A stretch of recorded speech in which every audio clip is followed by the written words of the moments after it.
Last week I had the privilege to represent a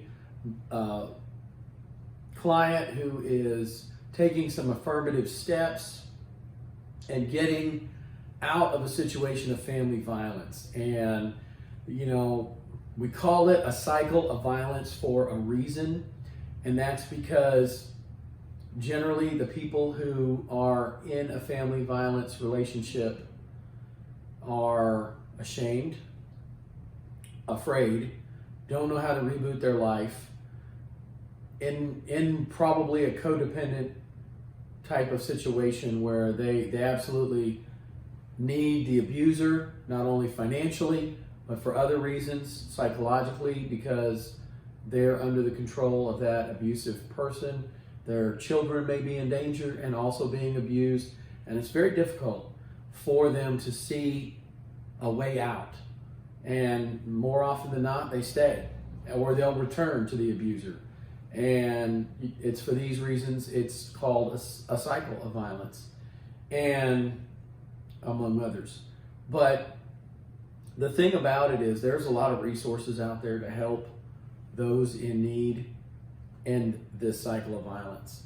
And for example, Women in Need in Rockwall and Hunt County is a domestic violence outreach resource for the victims of domestic violence and their children. And they may not have all the answers, but they can provide some basic legal service and get victims of family violence to a safer place, to a safe harbor. And Legal Aid of Northwest Texas is another resource that can throw tremendous legal power into protecting victims of family violence.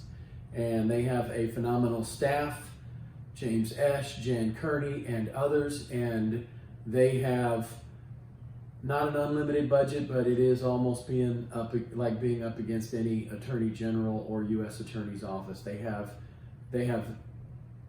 on family violence cases, they can put considerable resources and litigation power, manpower, and into their cases. So these are things to think about if you're in that cycle of violence, and you know, a lot of you are, I hope none of you are in that situation, but I want you to think about 10 people that you know, maybe your 10 closest friends, not family members, friends.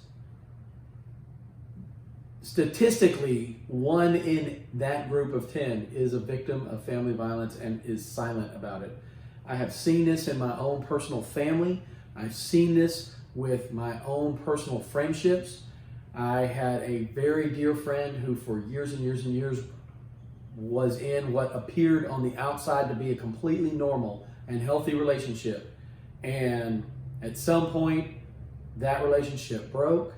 And by that, I mean my friend packed all her stuff and took off across the country. And only from half a country away was that friend comfortable with disclosing the pain that had been endured over the years, the abuse that had been tolerated over the years, and had finally come to a point where it couldn't take any more and fled, leaving almost everything, worldly possessions, life, connections, support system, leaving it all behind because couldn't see a way out except to fight or flight, right? So, but just be advised that there are resources in your community, and you need to look for them.